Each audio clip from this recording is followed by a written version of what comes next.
Hello hi कैसा है। This is Roshan Vichare and welcome back to my channel. दोस्तों, पिछले वीडियो से हमने मानव नरसंहार के ऊपर एक नई सीरीज शुरू कर दी है और उसी सीरीज का ये है दूसरा एपिसोड।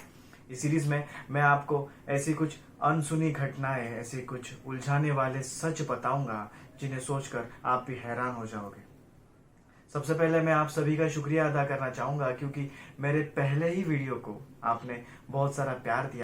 मैं जब भी कुछ ऐसी घटनाओं के बारे में सुनता हूँ, जब मैं उनके बारे में पढ़ता हूँ, तो मेरे मन में कई सवाल उठते हैं। फिर मैं सोचने लग जाता हूँ और मैं उसी घटना में उलझ जाता हूँ। जब मैं इस घटना के बारे में रिसर्च कर रहा था तो मैंने कई आर्टिकल्स पढ़े, मैंने कुछ वीडियोस देखे। हालांकि इंटरनेट पे इस घटना से जुड़े हुए काफी कम वीडियोस अवेलेबल है, बट जैसे जैसे मैं इस घटना के बारे में पढ़ता गया मेरे मन में कई सवाल उठे। जैसे, एक इंसान दूसरे के साथ आखिर इतने बेरहमी से कैसे पेश आ सकता है? किसी के जीने के हक को ही वो कैसे छीन सकता है? ऐसे अनेक सवाल मेरे मन में उठ रहे थे और आई एम श्योर कि इस वीडियो को पूरा देखने के बाद आपके मन में भी ऐसे कई सवाल उठेंगे।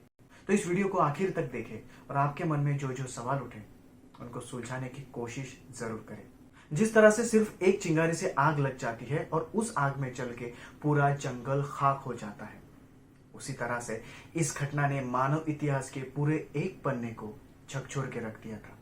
तो आज हम उस घटना के बारे में बात करेंगे जिसने साउथ अफ्रीका में रेशियल डिस्क्रिमिनेशन के खिलाफ जो जंग चल रही थी उसकी नींव रखी। यह एक ऐसी जगह है जहां साउथ अफ्रीका के first black president Nelson Mandela ने उनके देश के संविधान पे दस्तखत किए।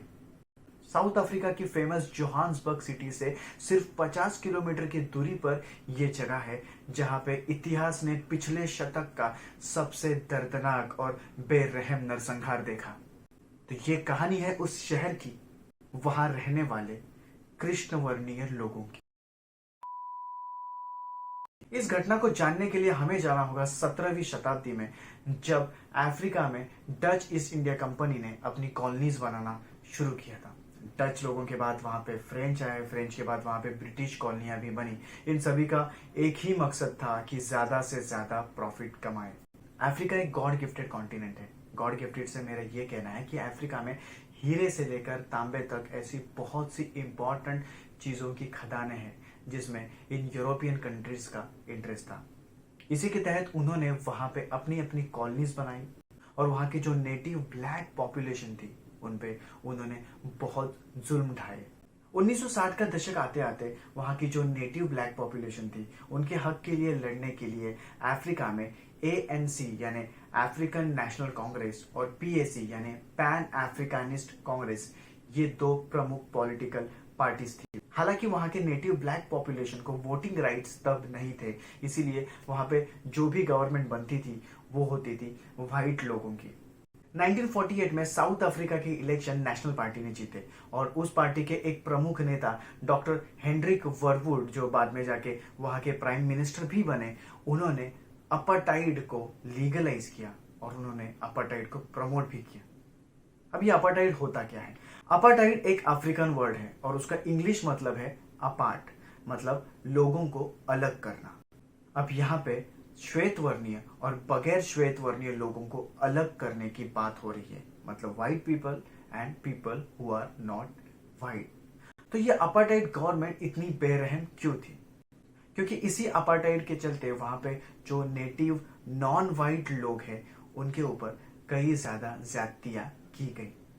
उसमें से एक थी पास लॉ। तो ये पास लॉ क्या है?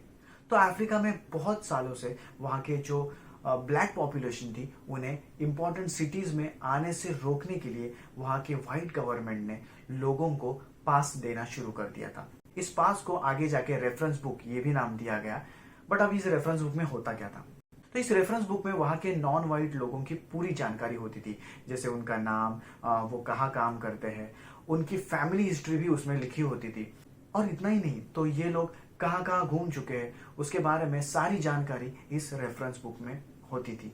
और ये रेफरेंस बुक वहां के अपार्टाइड गवर्नमेंट का एक प्रतीक था। और इसी के खिलाफ 21 मार्च 1960 को रॉबर्ट सुबुक्वे के PAC पार्टी ने पूरे देश भर एक प्रदर्शन करने का ऐलान किया और ये प्रदर्शन था वहां के रेफरेंस बुक के खिलाफ। 21 मार्च के सुबह लोग शार्पविल पुलिस स्टेशन के सामने जमा होना शुरू हो गए थे। पीएसी पार्टी ने लोगों से ये कहा था कि अपने अपने रेफरेंस बुक घर पे ही छोड़ के आए और पुलिस को कहे कि हमारे पास हमारी रेफरेंस बुक नहीं है तो आओ हमें अरेस्ट कर दो। सुबह के 10 बजते बजते वहां पे भीड़ बढ़ती गई और जो शुरुआती आंकड़ा 1-2 हजार लोगों का था वहां पे अब 20,000 लोग जमा हो चुके थे। शुरुआत में यह आंदोलन शांतिपूर्वक चल रहा था। वहां के ट्रेडिशन के हिसाब से लोग डांस कर रहे थे, स्वतंत्रता के गीत गा रहे थे, पर धीरे धीरे बात बिगड़ती गई। शार्पविल पुलिस स्टेशन में सिर्फ 20 पुलिस कर्मचारी थे। लोगों की बढ़ती संख्या को देखते हुए उन्होंने रीइंफोर्समेंट मंगाई और 130 पुलिस कर्मचारी शार्पविल पुलिस स्टेशन में आ गए। साथ ही साथ मिलिट्री की जीप और मिलिट्री की प्लेन भी शार्पविल पुलिस स्टेशन के एरिया में आ चुके थे।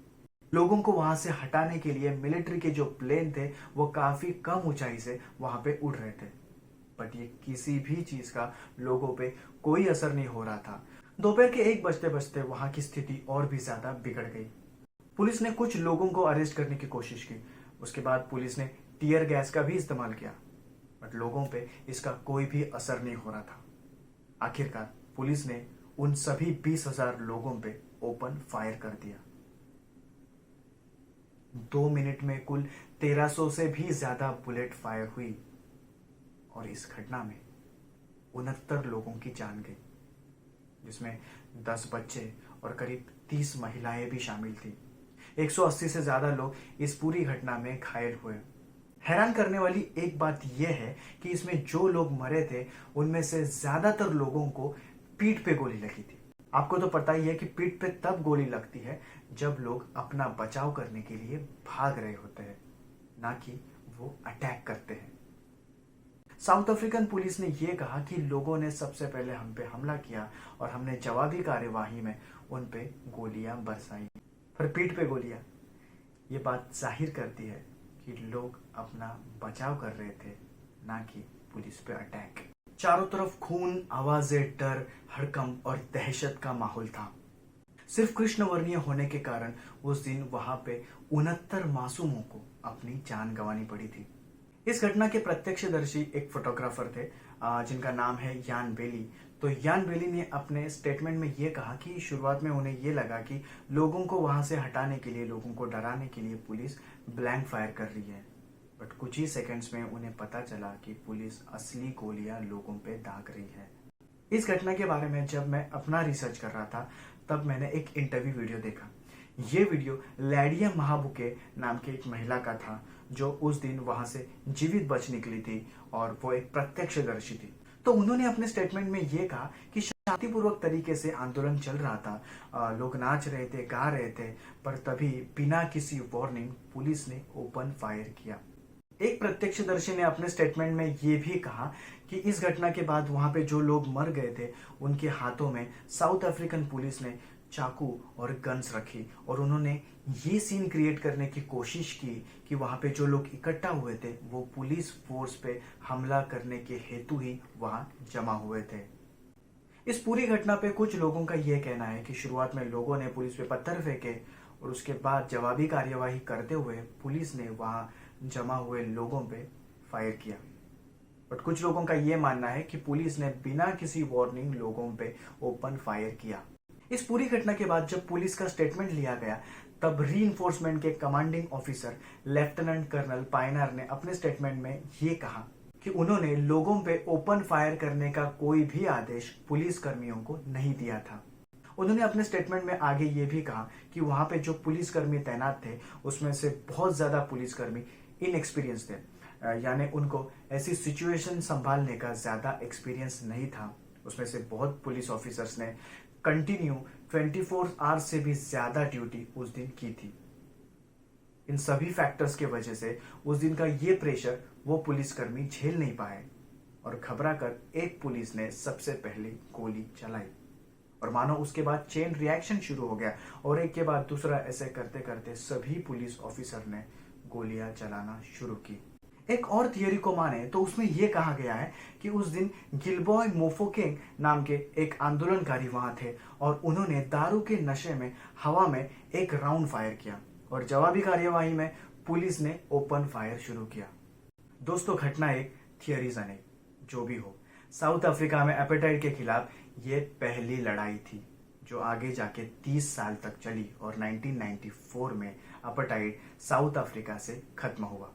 तो दोस्तों, इस पूरी घटना से हमें एक सीख जरूर मिलती है कि सबसे पहले तो हम इंसान हैं, उसके बाद हम किसी जाति के, किसी धर्म के, किसी वंश के या किसी वर्ण के। तो दोस्तों, शार्पविल मैसेकर की ये दर्दनाक दास्तां आपको कैसी लगी, ये मुझे कमेंट करके जरूर बताइए। मेरा ये वीडियो आपको पसंद आया हो तो मेरे वीडियो को लाइक करें और इस अनसुनी कहानी को शेयर जरूर करें। मिलते हैं नेक्स्ट ट्यूसडे, तब तक के लिए दिस इज रोशन विचारे, साइनिंग ऑफ।